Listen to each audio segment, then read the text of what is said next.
Dear student, back to back my channel self study teacher Guru में आपका हार्दिक स्वागत है। बच्चों, आज हम आप लोगों के लिए लेकर आए हैं UP board examination 2023-24 class 12th chemistry से संबंधित चैप्टर वाइज चैप्टर। तो चैप्टर का नाम है बच्चों बल गतिकी। ठीक है, क्या है? बल गतिकी से संबंधित आपको हम पूरा कवर कराएंगे इसी पेपर में। तो देखिए क्या है ये चैप्टर। तो आइए चलते हैं। सबसे पहले क्या होता है इसमें कि अभिक्रिया का वेग। अभिक्रिया का वेग क्या होता है बच्चों, आपको हम समझाएंगे। पहले क्या है कि अभिक्रिया का वेग। देखिए क्या होता है अभिक्रिया का वेग। चलिए, एकांक समय में किस तरह से आपको लिखना है कि एकांक समय में अभिकारकों के सांद्रता में होने वाले परिवर्तन को अभिक्रिया का वेग कहते हैं। क्या कहते हैं बच्चों? अभिक्रिया का वेग कहते हैं। ठीक है, देखिए अभिक्रिया का वेग, इसका सूत्र भी होता है बच्चों। ठीक है, अभिक्रिया का वेग बराबर क्या होता है? अभिकारकों की सांद्रता में परिवर्तन। क्या है बच्चों?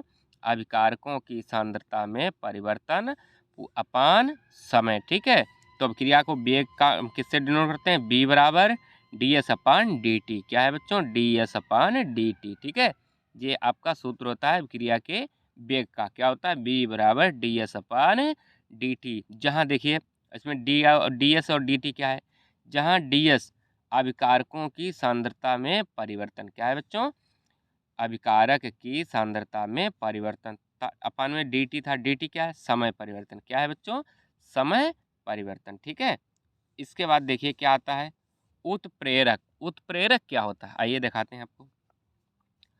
वे पदार्थ।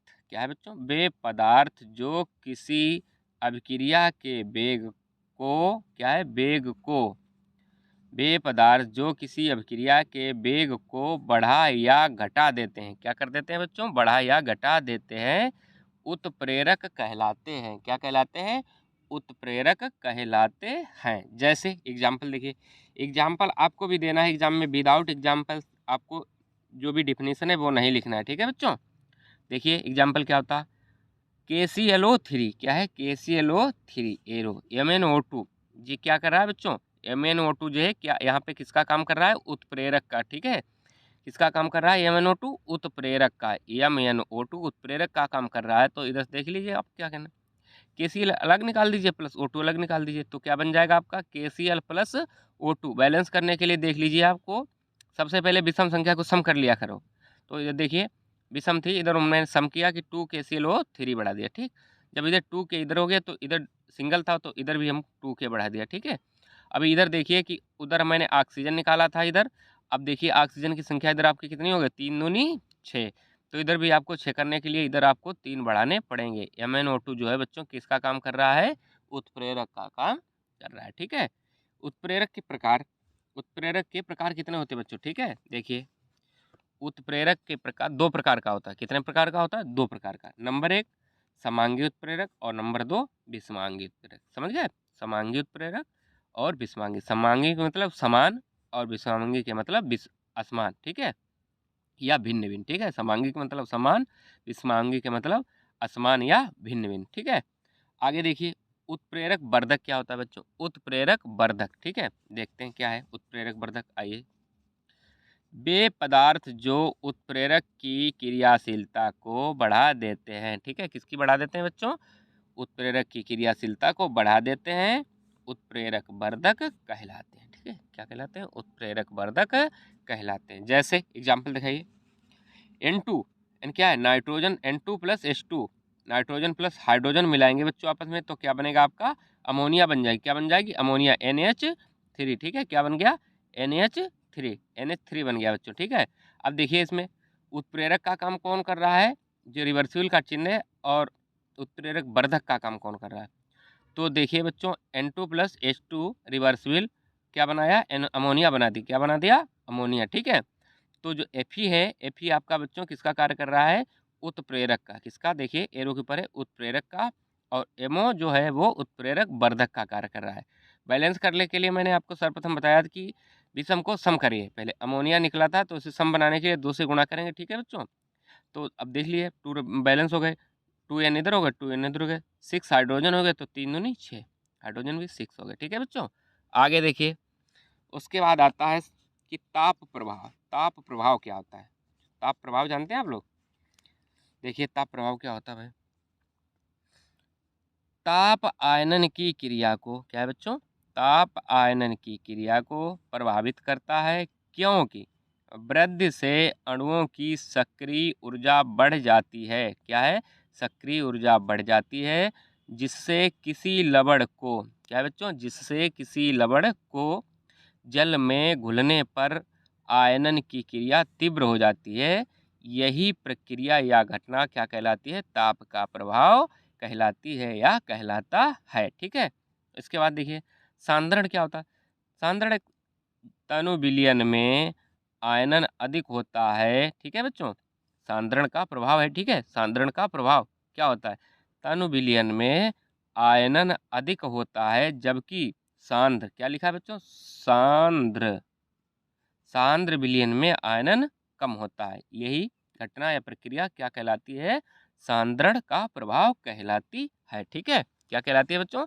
सांद्रण का प्रभाव कहलाती है। आगे देखिए, आगे आता है आपका आणविकता। आणविकता क्या होती है? देखिए, किसी अभिक्रिया में भाग लेने वाले, क्या है बच्चों? किसी अभिक्रिया में भाग लेने वाले अणुओं की संख्या को उस अभिक्रिया, अभिक्रिया का मतलब रिएक्शन, अभिक्रिया की आणविकता कहते हैं। क्या कहते हैं बच्चों? अभिक्रिया की आणविकता कहते हैं। जैसे एग्जाम्पल दिखाइए, क्या है एग्जाम्पल? PCl5, क्या है? PCl5 रिवर्सिबल, PCl3 बनेगा प्लस टूट जाएगा आपका क्लोरीन Cl2। तो देखिए ये आपकी जो क्रिया हो गई कैसी हो गई? एक अणु, क्या हो गए बच्चों? एक अणु। देखिए PCl5 है, इसे जब रिवर्सिल किया तो PCl3 प्लस Cl2, तो क्या हो गया? एक अणु। ठीक है, दूसरी जैसे H2 प्लस Cl2 रिवर्सिल 2HCl। ठीक है, यानी 2, यानी ये क्या हो गया बच्चों? 2 अणुक हो गए। क्या हो गया? 2 अणुक हो गए, जो भी आणविकता है इसमें। ठीक है, तो क्या होगी? 2 अणुक। आगे देखिए क्या आता है, कोट क्या होती है? कोट देखिए, किसी अभिक्रिया की कोट, किसी अभिक्रिया की कोट अभिक्रिया में भाग लेने वाले, यानी रिएक्शन में भाग लेने वाले अणुओं की वह संख्या है, जिसके सांद्रण परिवर्तन से अभिक्रिया का वेग प्रभावित होता है। क्या होता है बच्चों? अभिक्रिया का वेग प्रभावित होता है। ठीक है, जैसे CH3COO C2H5 प्लस H2O, क्या है? CH3COC2H5 प्लस H2O रिवर्सिबल, क्या बनेगा? देखिए इधर से H दे दीजिए, उधर बच्चों ट्रांसफर हो जाएगा। ठीक है, क्या होगा? H जल होता है तो इसमें आयन कौन कौन से होते हैं? H और OH आयन होते हैं। ठीक है, तो पहले सबसे पहले CH3CO को आप एक H दे दीजिए। तो देखिए CH3COOH को दे दिया तो बन गया ये आपका एस्टिक अम्ल। क्या बन गया बच्चों? एस्टिक अम्ल। ठीक है, प्लस C2H5 को OH दे दीजिए, बन जाएगा आपका C2H5OH। ठीक है, बन गया। इसमें देखिए आणविकता आपकी 2 हो गई बच्चों, और कोट क्या हो गई? 1। ठीक है, आगे देखिए शून्य कोट की अभिक्रिया। ठीक है, क्या है? शून्य कोट की अभिक्रिया। देखिए शून्य कोट की अभिक्रिया क्या होती है बच्चों? आइए, वे क्रियाएं, क्या है? वे क्रियाएं जिनमें किसी भी, जिनमें किसी भी अणु के सांद्रण परिवर्तन अभिक्रिया का वेग प्रभावित नहीं होता है। क्या है? अभिक्रिया का वेग प्रभावित नहीं होता है, शून्य कोट की अभिक्रिया कहलाती है। आपको सबसे पहले डिफिनीशन ही देखना है बच्चों, जो भी हो उसकी थ्योरी आप परिभाषा उसी के अकॉर्डिंग जो भी आपका निकलेगा वो निकलेगा। ठीक है, कि वे क्रियाएं जिनमें किसी भी अणु के सांद्रण परिवर्तन से अभिक्रिया का वेग प्रभावित नहीं होता है, शून्य कोट की अभिक्रिया कहलाती है। ठीक है, जैसे hydrogen H2 plus chlorine Cl2 reversible, क्या बनेगा? हाइड्रोजन क्लोराइड, क्या बन जाएगा बच्चों? 2HCl, बैलेंस कर लिया। ठीक है, 2HCl हो गया। अब जो रिएक्शन हो किसकी उपस्थिति में? सूर्य का प्रकाश। क्या है बच्चों? सूर्य का प्रकाश। ठीक है, तो इसमें आपकी आणविकता कितनी हो गई? 2। 2 है बच्चों, कोट 0 हो गए। ठीक है, कोट इसमें है नहीं तो आणविकता आपकी 2 हो गई। ठीक है, अब आइए इसके बाद पूछा जाता है एग्जाम में कि प्रथम कोट की अभिक्रिया क्या होती है? प्रथम कोट की अभिक्रिया। ठीक है, देखिए प्रथम कोट की अभिक्रिया क्या होती है? वे क्रियाएं जिनमें केवल, क्या है? वे क्रियाएं जिनमें केवल एक अणु के सांद्रण परिवर्तन से अभिक्रिया का वेग प्रभावित होता है। क्या है बच्चों? अभिक्रिया का वेग प्रभावित होता है। प्रथम कोटि की अभिक्रिया कहलाते हैं। क्या कहलाते हैं? प्रथम कोटि की अभिक्रिया कहलाते हैं। जैसे C2H5Br। क्या है बच्चों? C2H5Br किसका सूत्र है? Ethyl bromide. क्या है? Ethyl bromide C2H5Br plus H2O जल। रिवर्सिबल का चिन्ह, इसे हम बोलते हैं रिवर्सिबल, जो दोनों तरफ को लगता है बच्चों, इसे हम रिवर्सिबल का बोलते हैं। ठीक है, एथिल ब्रोमाइड की जल से क्रिया कराएंगे तो क्या बन जाएगा? C2H5OH प्लस HBr, यानी हाइड्रोजन ब्रोमाइड अलग निकल जाएगा बच्चों। ठीक है, क्या निकल गया? हाइड्रोजन ब्रोमाइड अलग निकल गया। यहाँ भी आणविकता 2 है और कोटि 1 है। कितनी है? कोटि 1 है बच्चों और आणविकता 2 है। ठीक है, उसके बाद आता है कि प्रथम कोटि। क्या है बच्चों? प्रथम कोटि की अभिक्रिया का समीकरण हर बार पूछा जाता है एग्जाम में बच्चों कि प्रथम कोटि की अभिक्रिया का समीकरण क्या होता है। तो देखिए, जो समीकरण होता है वो क्या होता है बच्चों? प्रथम कोटि की अभिक्रिया K बराबर 2.303 यानी 2.303 अपान टी। क्या है बच्चों? T log 10 A upon A minus x. क्या है? ठीक है, देख लिया आपने। K बराबर 2.303 upon T log 10 A upon A minus x. अब देखिए इसमें क्या कहाँ है? K क्या क्या है बच्चों इसमें?